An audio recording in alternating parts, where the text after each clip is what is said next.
All right, thank you so much, everyone, for joining us today.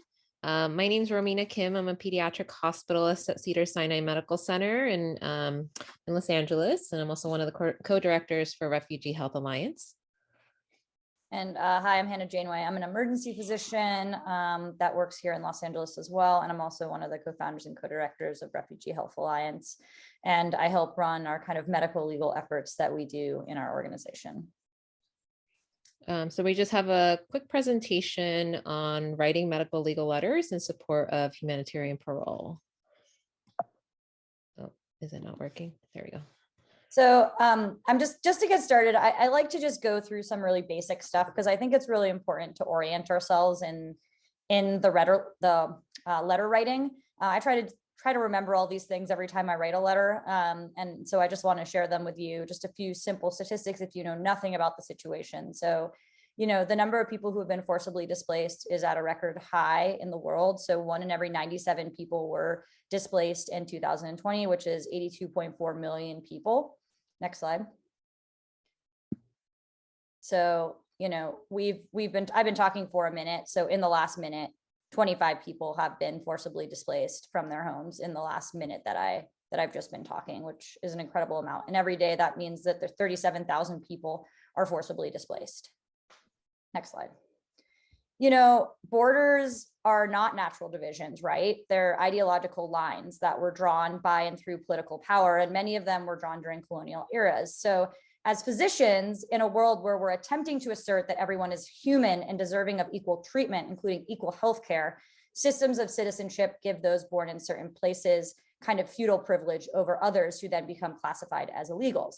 And these privileges often predetermine the forms and health and illness of any one individual. And this is particularly true for children, right, who are developing on a day-to-day basis and need certain conditions for their appropriate growth. Next page, slide.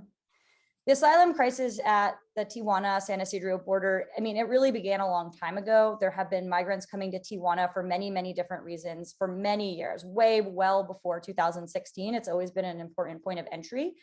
But over the last, I would say, 7 years or so, there have been important policies that have really shaped the landscape in Tijuana. I think the first one is a policy called metering, which is a system in which people were basically prevented from being able to present their asylum claims directly when they came to the United States. Now, this is technically illegal under international law and the Geneva Convention, where everyone has the right to, when they arrive at an international border, apply for asylum. But the way that it kind of worked is that the United States government, along with Mexico, kind of made this system by which they have this independent group blocking people's ability to do that. And therefore, they don't actually have to take any sort of responsibility for their actions. Interestingly, the metering system was initially started by President Obama.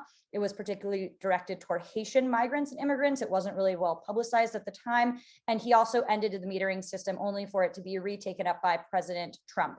And that is still in effect in some border cities, but hasn't really been a problem only because there are other policies that have blocked entry, but will likely be something that is gonna be a problem for migrants going forward into the future.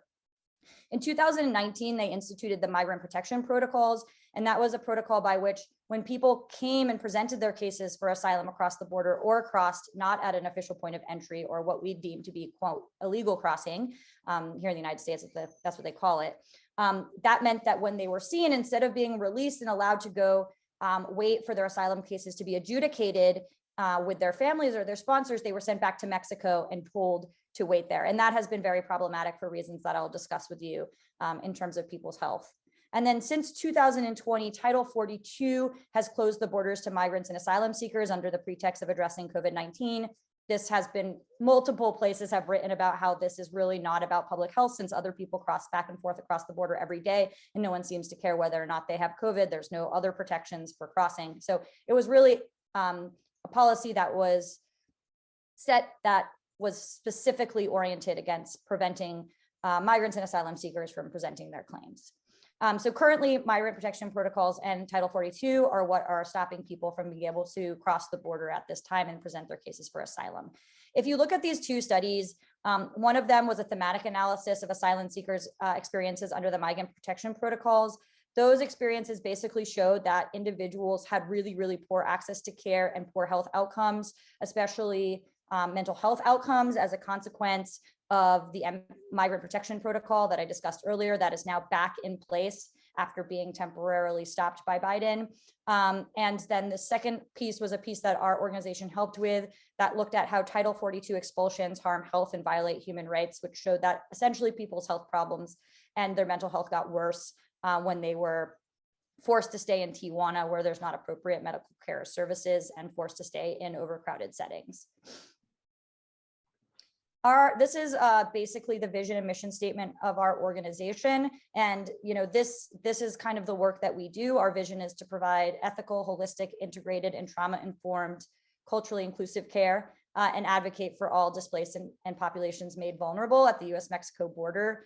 We're working toward a world in which every individual has the right to move, the right to return in the pursuit of health and wellness. So that's kind of the scope under which we're writing these letters. Now, what is humanitarian parole? Humanitarian parole is granted by the US government. You can actually Google it on their website to an individual who have a compelling emergency and there is an urgent humanitarian reason or significant public health benefit to allowing them to temporarily enter the United States. So that's what it says on their website, and that's kind of how they're supposed to be evaluating it. Now, in most cases, that was initially put in place for people who would temporarily come to the United States for treatment. Like, you've probably seen patients who temporarily come from, say, Saudi Arabia to the United States for treatment, and they're given these temporary exceptions to be there. And then when they finish, they go back. This is a little different for asylum seekers and migrants because once they're in the United States, they're allowed to adjudicate their cases. So until their asylum claims have properly been evaluated, if they are granted humanitarian parole, they're allowed to stay in the United States, even if their health condition has improved until their asylum case is adjudicated. So basically until a judge decides whether they have a legitimate claim to asylum. And in Tijuana, humanitarian parole requests are sent to the port director. He is not a doctor. He sometimes consults with doctors, but he is not a doctor. And this guy decides, or woman, there's a couple different people who look at the letters, decide whether individuals are deserving of humanitarian parole. And I only note that because you'll notice in some of our letters, we do use lay terms, and the lay terms are important because we need to be able to explain to people who don't know a lot about healthcare why this isn't so important for a particular child or adult. Next slide. So what is going to be your role as a medical provider? So I just can't stress this enough. We're going to be sending you cases. Those cases are identified by our local doctors as potential cases. Your job is really as an independent evaluator. You're going to decide if the patient is eligible. In other words, you have to decide whether or not you feel that that person can get adequate medical care for their condition in Tijuana, and whether or not, like, if they can't get adequate care, they might have worsening of their medical condition or maybe no appropriate developmental growth, etc. So for instance, like if it's a hernia, a hernia might need to be repaired and the patient might not necessarily be able to get the services in Tijuana, but if it's a small hernia, that's not necessarily something that needs to be emergently crossed under humanitarian parole. On the other hand, you might have a patient who has like a disability, and that disability is chronic, but there's really no services for the patient to get longitudinal care and access for them to be able to grow and develop appropriately. So that patient might qualify for humanitarian parole depending on their circumstances. So if you deem that person eligible for humanitarian parole, then you would write your letter and argue essentially that the patient needs to cross the border for better medical care. If not, you can just refer that patient back to us with any recommendations you might have, or 0 recommendations, depending on what you want to do or how far you want to go. And we'll continue taking care of the patient in our clinic in Tijuana. You're not liable for any of the patients. A lot of people ask about liability insurance and liability. You're not caring for the patient. You're not assuming care for the patient, and you have no responsibility for the patient. Our organization is taking care of the patient in Tijuana. You're not doing that. All you're doing is an independent evaluation of the patient and writing a letter if you feel like they need to cross the US-Mexico border under the pretexts of humanitarian parole. You're just putting your expertise on paper. And then I just want to note, because I know some of you probably are trained in forensic evaluations, this is not a forensic evaluation. You are not going to address a person's right or eligibility for asylum. And that includes probably one of our instructions is to not actually talk about that in the letter if possible. And the reason for that is that if you put anything in about their asylum case and then that later contradicts something else because in the rush or the process or because you're doing it over the phone, you misunderstand something that they tell you and then they tell the judge something later, this piece of paper could be used against the patient.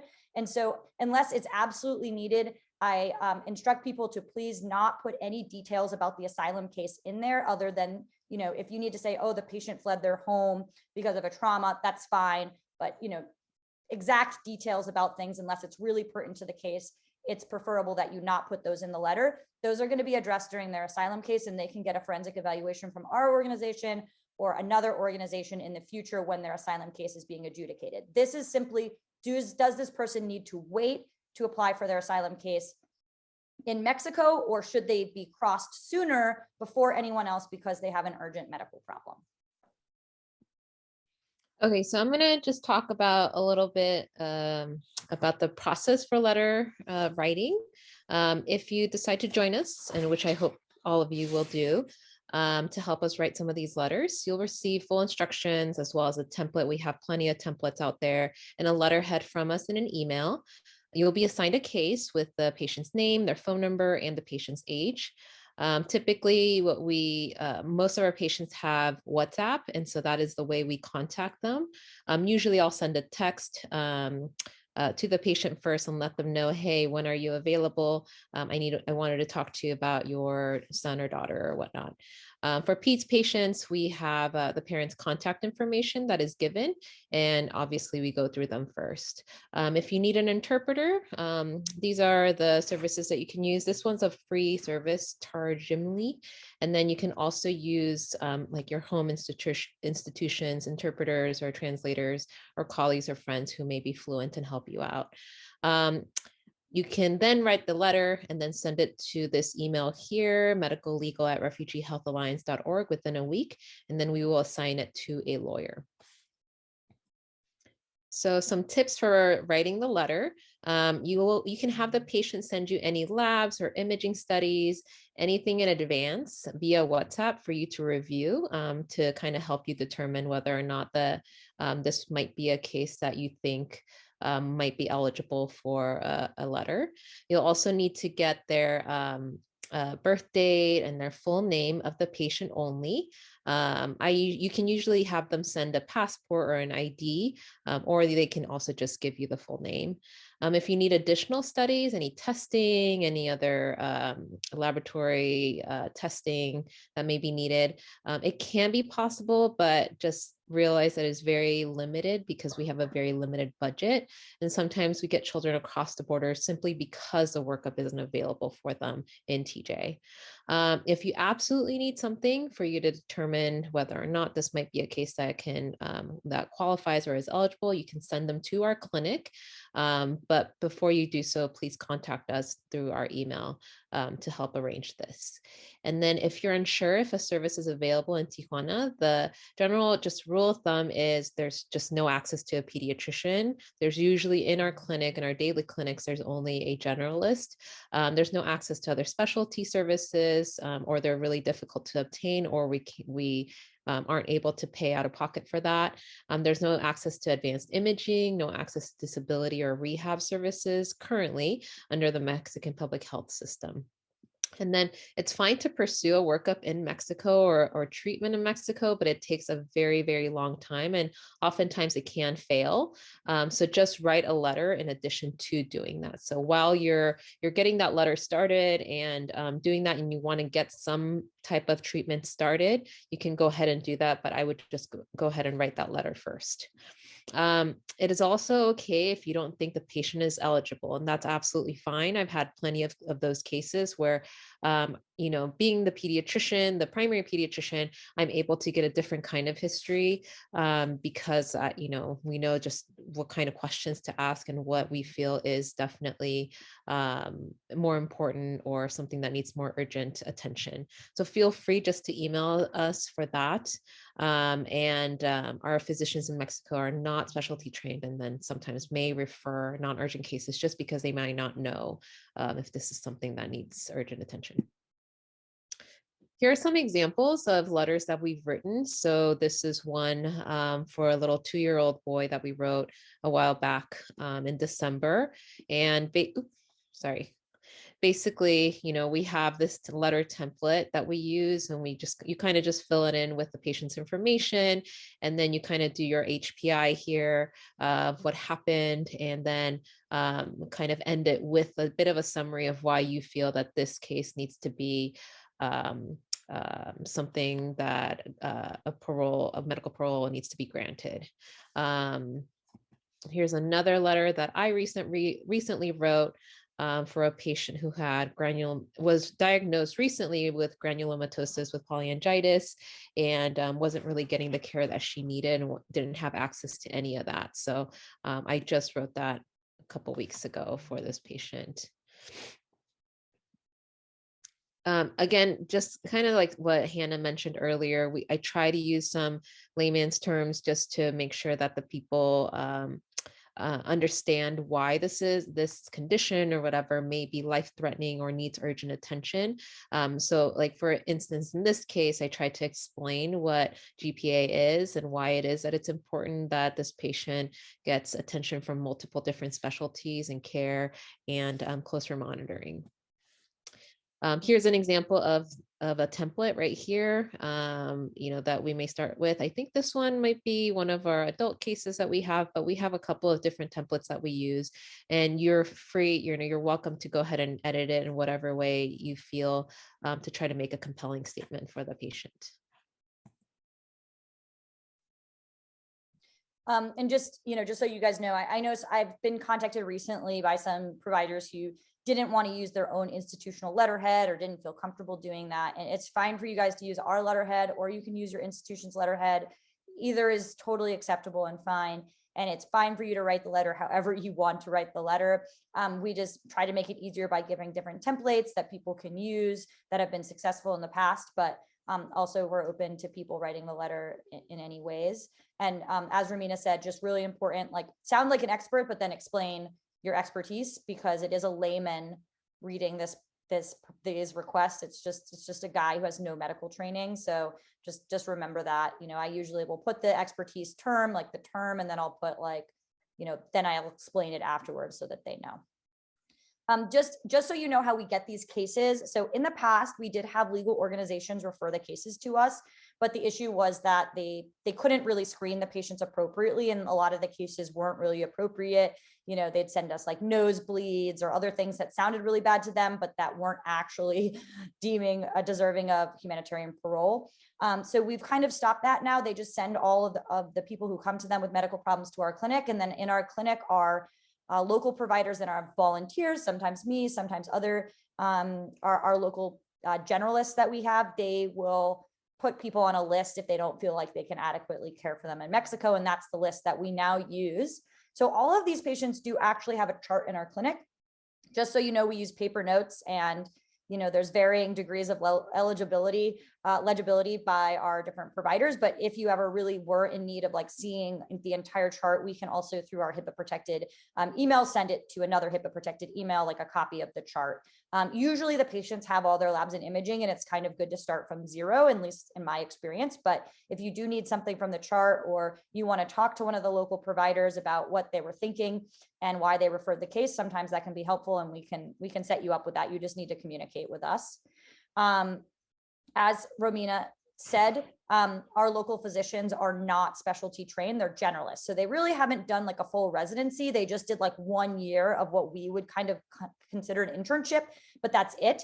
So, and they're seeing kids and adults, and that's very commonplace in Mexico. So they don't have the same sort of training as we do. And because of that, sometimes they are going to refer you cases that aren't actually appropriate for humanitarian parole, or in which you think maybe the management could be different. And we would love to know what that is and help that patient get started on that sort of treatment plan instead.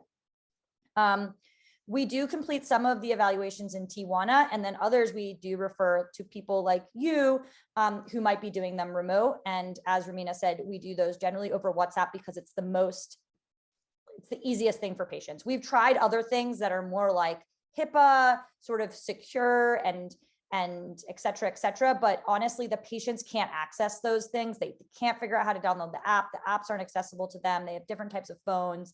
And really, patients just want to talk to you via WhatsApp, and they've already given us permission to be able to talk to you freely. So you can talk to them. We're compliant with all the Mexican privacy rules.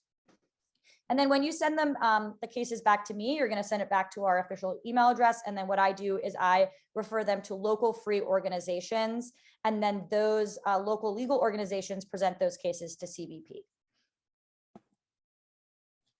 Customs and Border Patrol. So what you should tell families, because they're going to ask you a lot of questions. The first is that you can just say you're a volunteer physician with us. Make sure to stress that all of our services are free and all the legal services are free. There are some lawyers going around trying to charge people. And so if you come across a case like that, please just let me know. Just tell the patient that we can send the letter to a free lawyer, that we only send our letters to people who are not charging money for the services, and that they'll get the same or better services this way. And just let me know about it, because I'm trying to keep track of those cases. If the letter fails, we can write another letter saying, like, the patient is not getting better. We really need you to reconsider this. And sometimes those are successful. So just let me know if you really feel very strongly that the patient needs a second letter if the case does fail.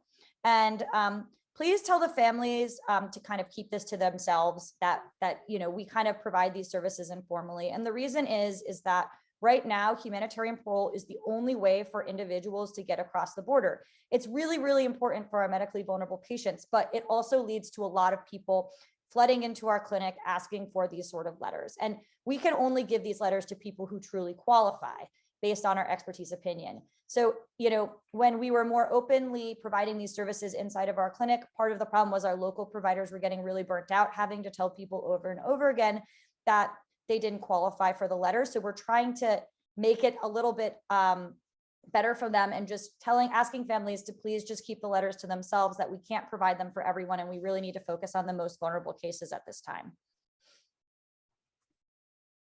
Sorry, were you done there? Yes, I'm done. Okay. And just, I know we went over letter writing, but I wanted to do a quick plug for our organization and other volunteer opportunities in case you really start enjoying this opportunity and kind of want to get involved even more. You can come and join us on the ground. We have opportunities at our weekday clinic. We have 2, Resistencia en Salud and Justicia en Salud. And then we also have our Saturday shelter outreach, where we go out to the shelters and provide medical care there. We need physicians, PAs, NPs, psychologists, therapists, midwives, nurses, students, general volunteers, anything under the sun to really help us out. What you need just to get involved, really simple: valid passport, proof of vaccination, your medical license, and then ability to speak Spanish and Creole is super helpful. And if you can't, it would be really helpful for you to try to bring an interpreter with you if you don't speak either language. The way to sign up is you go to our website, refugeehealthalliance.org. You go to get involved and click on volunteer or Saturday outreach, which I will show you on the next page. So if you hover over the get involved little tab here, it'll take you to one of these 2. And you can just kind of explore through our website about some of the opportunities that we have, whether it's volunteering, donating, and learning more about our program. And here's just some pictures from one of our many opportunities that we've had. This is our board right here on the top right corner, and then just all our volunteers helping out and seeing patients as well. Again, here's our website, refugeehealthalliance.org. You can follow us on Instagram and Twitter. We also have Facebook, but we're still working on that one right now. So I didn't put it on there. And then Venmo as well. You can also contact us by email at rha@refugeehealthalliance.org or contact us individually in our emails as well. Yeah, and to get involved with them, the letter writing, you can reach out to Romina or you can reach out to myself. And probably the best way is just to shoot us an email at medical-legal at refugeehealthalliance.org. And we can send you like a little form to sign up. It just asks for your name and your specialty and kind of what state you practice in, et cetera. And we can set you up to write a letter. And in case there are any other specialties on here, not just pediatrics, we do need people in all specialties to help write these letters, not just pediatrics. We have a lot of children, lots of pediatric cases, but if you're comfortable with adult cases as well, we have plenty of those too. And specialists as well. So sometimes we need, a neurosurgeon to weigh in on a neurosurgical case, et cetera. So we really take anyone. We always have cases, we get about 5 to 10 cases referred to us per week. And I'm getting really tired. So any help would be greatly appreciated. We currently have a list of about, 50 providers who kind of help us on a varying basis. And even if you can only do, 1 letter per month, or you have a certain number of days off, it's just even really helpful. I would say generally, because people ask this, it takes me about 30 minutes to review the information and speak to the client, and probably another, 30 minutes, I would say, for someone who hasn't written the letters before to like write up the letter. Sometimes you do need to it's a complicated case and I'll have to ask a friend or a specialist who about a particular case, like, what do you think about this? Like, what would be the appropriate treatment and management for this case? Because it's a little bit outside of my expertise. And so that sometimes can take a little bit of extra time, but generally I would say you can allot like 1 to 1.5 hours to do each letter. I don't know what you think, Romina, but that's generally what I do. I agree. I would say, again, it depends on the case. So that last case I had just done on GPA, that one took a little longer because the mom sent me like 100 pages of her medical record and I had to just review all of that. But then I've had other cases that are very quick to the point and I'm able to get those done in like 20, 30 minutes, even with the interview on the phone. Obviously, if you need like an interpreter, I had a patient who only spoke Creole. That one took a little longer because you need to be able to give the interpreter time to interpret for you back and forth. So those are a little more time consuming, but again, not a whole lot of time for each of these letters. And with that, I just wanted to open up to any questions that anyone may have. I don't know if I can see. And feel free to email us with questions as well directly, as necessary. Yeah, I think it's a really unique way to be able to contribute. And it's really life-changing for families. I mean, I'm still in communication with a lot of the families who I've gotten across the border. I had a kid with retinoblastoma, and he had already lost one eye and it was seeding the other eye. And the kid is, in recovery now and doing so much better.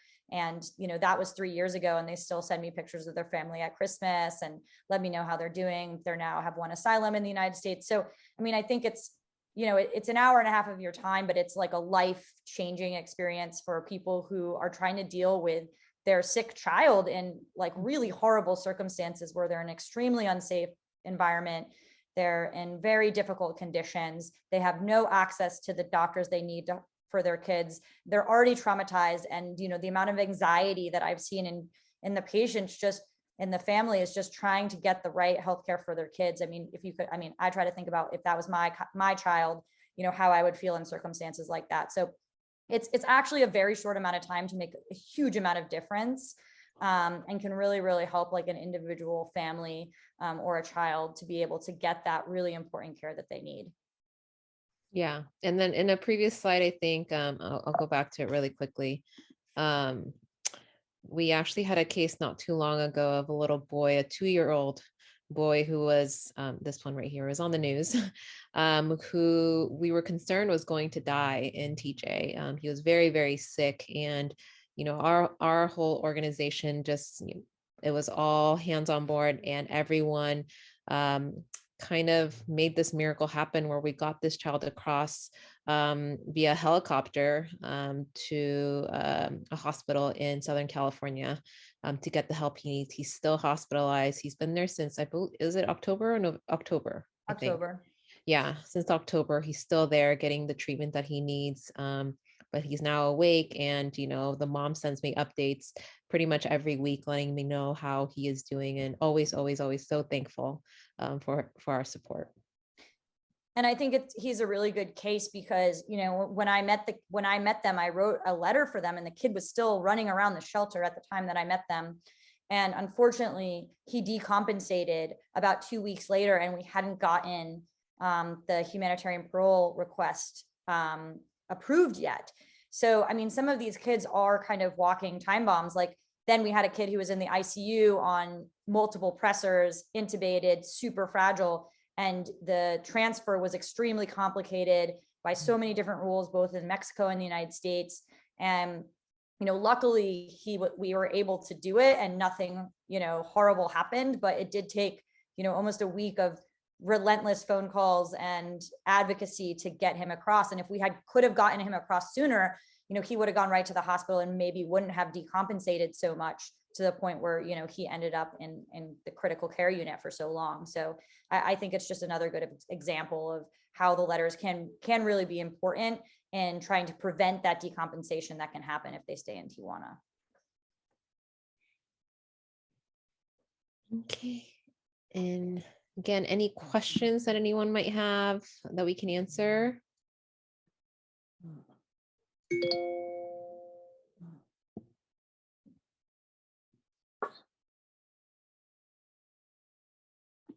think silence means no questions.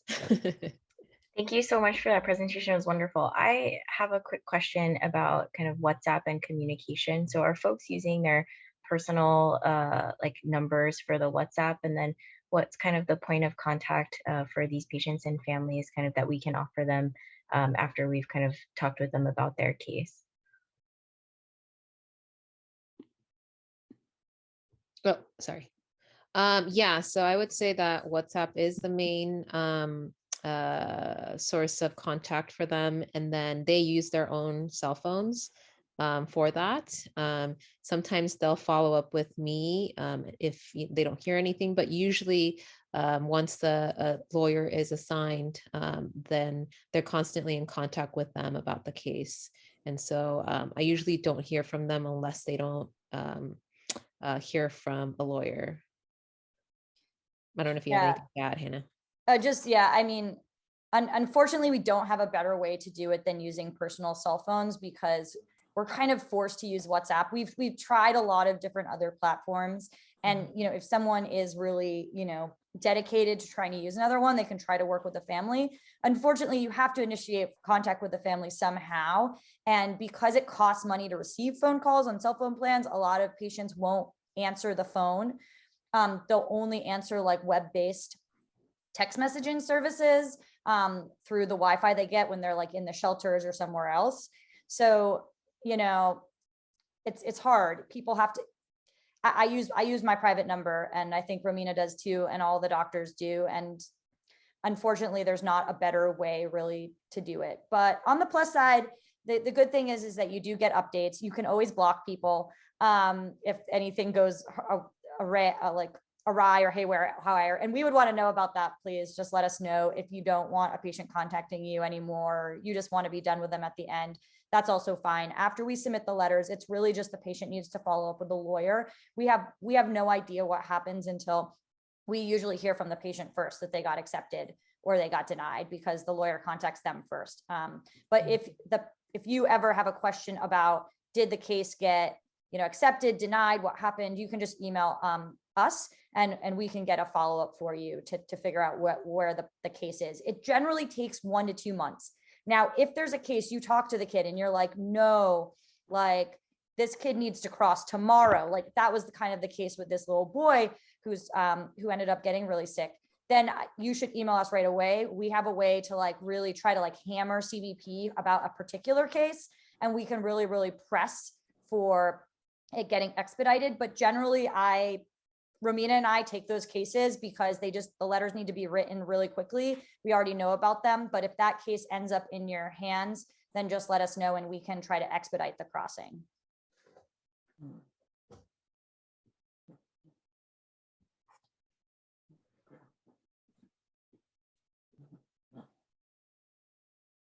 Any last minute questions? And I have one question. So you said students can be involved with this? Students. For the letter writing, you mean, or for Right, just in for, like, general? in general, like students get involved with letter writing, or like the referral process, or how does I that think work? I don't know, you can, I don't know what your thoughts are, Hannah, but I think with letter writing, it's a little hard because you need that medical expertise to be able to write those letters. Right. If the students that want to get involved speak one of the languages, and want to act as an interpreter, that's different. But I think it's very Okay. hard for a student to be able to write a letter. Sometimes Right. Okay. sometimes what has happened, I'm totally fine with, as long as the patient, like, you get consent from the patient, like, hey, it's going to be me and this person, is that the students can like type up the letter or like fill out the letter as like, and try to write the letter, and then the attending can then go back and fix it and make it better.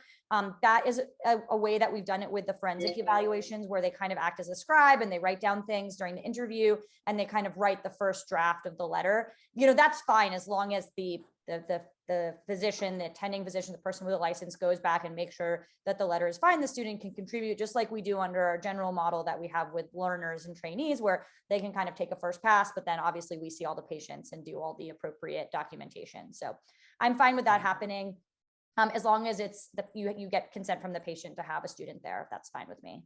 Okay. Right. Because I was wondering if the students, although may not have medical expertise, can help out on the administrative end for interpretation or just the communication, since I know, medical students and some physicians can have busy timelines and so. Yeah, absolutely. For coordinating the interview, setting up the time, getting all the documentation, I think that's a reasonable, especially if there was a group of medical students working with a group of doctors and they took on a certain number of cases, that might be an okay model to do it. So if there was, like, say, a group of 5 doctors at, I don't know, Loma Linda or wherever, who wanted to do it, and they had a few medical students who wanted to help coordinate it and get all the information to the doctors and set up the appointments, I think that would be fine. Yeah, absolutely. Well, thank you. Perfect. All right. Well, if anyone has any questions, additional questions later, again, feel free to contact us at any point, and we'll be happy to answer them. Thank you guys so much for having us. Yeah, thank you, everyone. I will be sending a link to all the resources on the webpage, including the slides and the recording, so it could be accessed later.